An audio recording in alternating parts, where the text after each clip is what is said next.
लगता है गहलोत सरकार में शिक्षा विभाग पर मानो ग्रहण लग गया हो, तभी तो 3.5 साल से विभाग सुर्खियों में है। रीट परीक्षा में पेपर लीक के बाद अब तबादला नीति को लेकर सरकार की किरकिरी हो रही है। आखिर कैसे, देखिए इस खास रिपोर्ट में। रीट के बाद फिर सुर्खियों में शिक्षा विभाग। सदन में उठे शिक्षा नीति पर सवाल। शिक्षा मंत्री कल्ला से नाराज नेता प्रतिपक्ष कटारिया। सरकार की तबादला नीति पर गंभीर आरोप। क्या मास्टरों को इधर उधर करना ही रह गया धंधा? रीट परीक्षा में पेपर लीक के बाद चौतरफा आलोचना झेल रहा शिक्षा विभाग एक बार फिर सुर्खियों में है। इस बार विधानसभा में विभाग और सरकार की कार्यशैली पर सवाल उठा है। दरअसल शिक्षा विभाग की अनुदान मांगों पर चर्चा के दौरान नेता प्रतिपक्ष गुलाबचंद कटारिया ने सरकार से नई तबादला नीति जारी करने की मांग की। उन्होंने कहा कि मेहरबानी कर शिक्षकों की तबादला नीति जारी करे ताकि उन्हें मान सम्मान मिले। बार बार तबादला नीति को रोका जा रहा है। यदि मंत्री सोचे कि नीति बनने के बाद मैं क्या करूंगा, तो क्या मास्टरों को इधर से उधर करना ही धंधा है?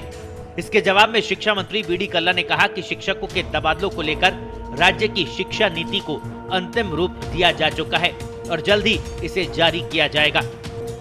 अब जरा एक नजर तबादला नीति पर डालें तो प्रदेश में 3.5 लाख से अधिक शिक्षकों के लिए तबादला नीति का प्रारूप तैयार है, लेकिन वो अभी तक धरातल पर नहीं उतर पाया है।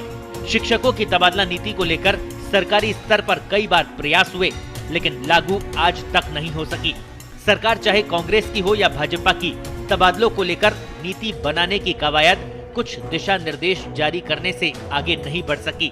ये दिशा निर्देश भी डिजायर की आंधी में उड़ गए। तबादला नीति बनाने की कवायद यूं तो 90 के दशक में ही हो गई थी। पूर्व IAS मंगल बिहारी की अध्यक्षता में बनी कमेटी ने तत्कालीन सरकार की पहल पर ऐतिहासिक सिफारिशें की थी, लेकिन राजनीतिक परिणामों का आकलन कर उसे ठंडे बस्ते में डाल दिया गया। शिक्षाविद अनिल बोरदिया की अध्यक्षता में बनी कमेटी का भी यही हाल हुआ।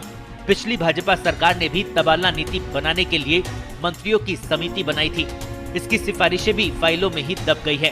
अब आपको बताते हैं कैसे साल दर साल तबादला नीति पर ड्राफ्ट बना, लेकिन लागू नहीं हो पाया। 1994 में पूर्व शिक्षा सचिव की अध्यक्षता में कमेटी बनी।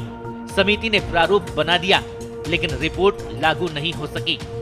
1997-98 में नीति लाने की कवायद हुई, लेकिन आगे नहीं बढ़ी बात।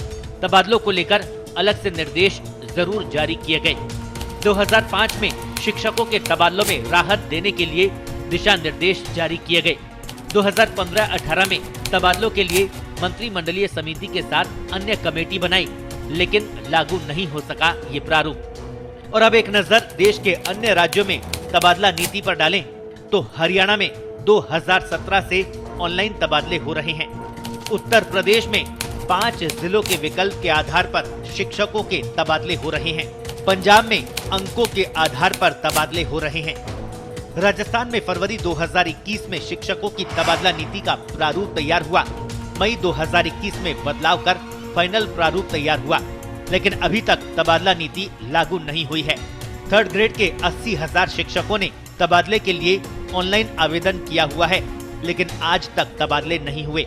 ऐसे में अब देखना ये होगा कि सरकार नई तबादला नीति लागू भी करती है या बचा हुआ कार्यकाल सिर्फ आश्वासन में ही बीतता है। स्पेशल रिपोर्ट, पत्रिका टीवी।